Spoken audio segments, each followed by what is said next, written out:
गांव में मिनी और उसके दोस्त एक साथ रहते थे। मिनी बहुत समझदार और होशियार थी। मिनी के गांव का सरपंच किशोर सिंह बहुत ही घमंडी और लालची था। वो गांव वालों से बहुत ही बुरा व्यवहार करता था। मिनी और दूसरे गांव वाले उसके व्यवहार से बहुत परेशान थे। एक दिन मिनी और उसके सारे दोस्त एक साथ बातें कर रहे थे। तभी गांव का एक लड़का जयेश वहां आया और मिनी के पास आकर बोला, मिनी, हमारे गांव को हमारी बहुत जरूरत है। क्यों, ऐसा क्या हुआ जयेश? हमारे गांव में बांध टूटने की वजह से बाढ़ आ गई है। गांव के सभी घर टूट चुके हैं। गांव वाले बहुत परेशान हैं। अरे, ये तो बहुत बड़ी समस्या है। हमारे गांव के लोगों को हमारी जरूरत है। इतना कहकर मिनी और उसके दोस्त गांव की ओर चल देते हैं। मिनी और उसके दोस्त राहुल और जया जैसे ही गांव पहुंचते हैं, देखते हैं कि गांव के सभी लोग जोर जोर से रो रहे हैं और गांव पूरा अस्त व्यस्त हो चुका है।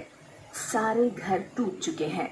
मिनी ये सब देखकर बहुत उदास हो जाती है और एक कोने में जाकर बैठ जाती है। राहुल और जया मिनी के पास जाते हैं और कहते हैं, क्या हुआ मिनी? मुझे कुछ समझ ही नहीं आ रहा राहुल। मैं हमारे गांव वालों को ऐसे परेशान नहीं देख सकती हूँ। हमें कुछ करना होगा, पर हम कर भी क्या सकते हैं मिनी? हाँ मिनी, जया सही बोल रही है। हम क्या कर सकते हैं? हम जाकर गांव के सरपंच से बात करके मदद लेते हैं। मिनी, कोई फायदा नहीं है। वो तो बहुत घमंडी और लालची किस्म का व्यक्ति है। वो हमारी कोई मदद नहीं करेगा। हाँ मिनी, उसके पास जाकर मदद मांगने से मुझे भी नहीं लगता कि कोई फायदा है। फिर भी एक बार तो कोशिश कर ही सकते हैं ना। मिनी की बातें सुनकर जयेश भी वहां आता है और कहता है, मिनी, मैं भी तुम्हारे साथ चलूंगा। मिनी, राहुल, जया और जयेश चारों किशोर सिंह के घर की ओर चल देते हैं। किशोर सिंह घर में बैठा चाय पी रहा होता है। मिनी और उसके दोस्तों को देख किशोर सिंह कहता है, तुम लोग यहाँ कैसे? गांव के लोगों को आपकी मदद की जरूरत है। तो क्या मैंने पूरे गांव का जिम्मा ले रखा है? पर आप गांव के सरपंच हैं। आपकी जिम्मेदारी है गांव को संभालने की। गांव के लोगों की परेशानी दूर करना कर्तव्य है आपका। तुम लोग तुम्हारा ये भाषण बंद करो और जाओ यहाँ से। किशोर सिंह की सारी बातें पीछे खड़ी उसकी बेटी रिचा सुन रही थी। रिचा मिनी और उसके दोस्तों के पीछे जाती है और उनके पास जाकर कहती है, मिनी, मैं रिचा, किशोर सिंह की बेटी। हाँ रिचा, बोलो। मुझे मेरे पिताजी के व्यवहार से बहुत शर्मिंदगी महसूस हो रही है, पर मैं उनकी तरफ से तुम सबसे माफ़ी मांगती हूँ। नहीं नहीं, तुम क्यों माफ़ी मांग रही हो? इसमें तुम्हारी क्या गलती है? मैं भी गाँव वालों की मदद करना चाहती हूँ तुम्हारे साथ। अच्छा, ये तो अच्छी बात है। पर हम करेंगे क्या? हाँ, वही तो। हमारे पास अब न जगह है और ना ही कोई व्यवस्था। हम कैसे उनकी मदद करेंगे? तभी मिनी का ध्यान सामने पड़े लकड़ी के ढेर पर जाता है और वो लकड़ी को देख मुस्कुरा कर कहती है, ये पेड़ हमेशा ही हमारी मदद करते हैं। क्या? मैं कुछ समझी नहीं। हाँ, मैं भी। साफ साफ बताओ मिनी। हम लोग गांव वालों के रहने के लिए लकड़ी के घर बनाएंगे। पर लकड़ी की घर बनाएगा कौन? मैं।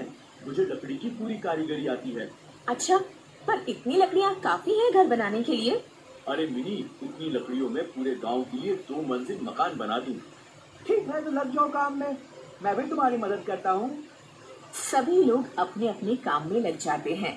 कुछ लकड़ियां लाते हैं तो कुछ उन्हें लगाने में लगे हुए होते हैं। सभी लोग बहुत मेहनत से काम कर रहे हैं।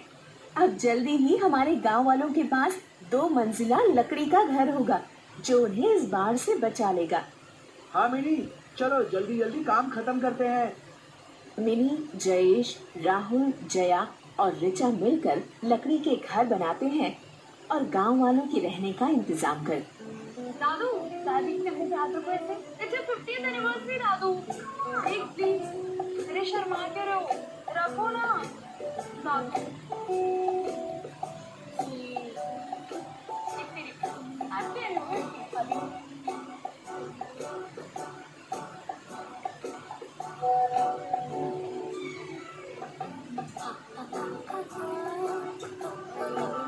प्यार या शरारत सिर्फ आप जानते हैं। एंटर एंक्रिप्शन के साथ मैसेज प्राइम।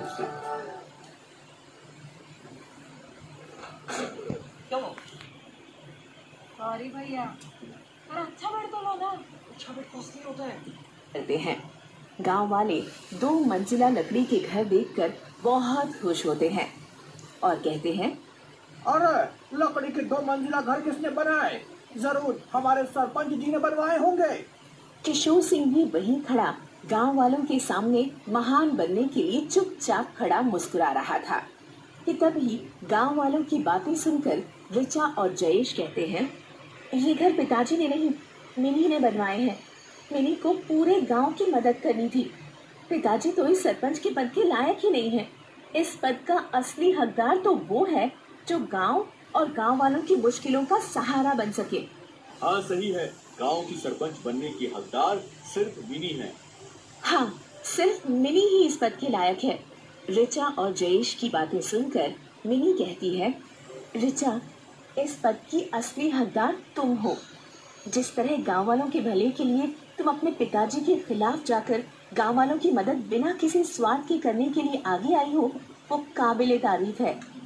तुम ही इस पद के काबिल हो।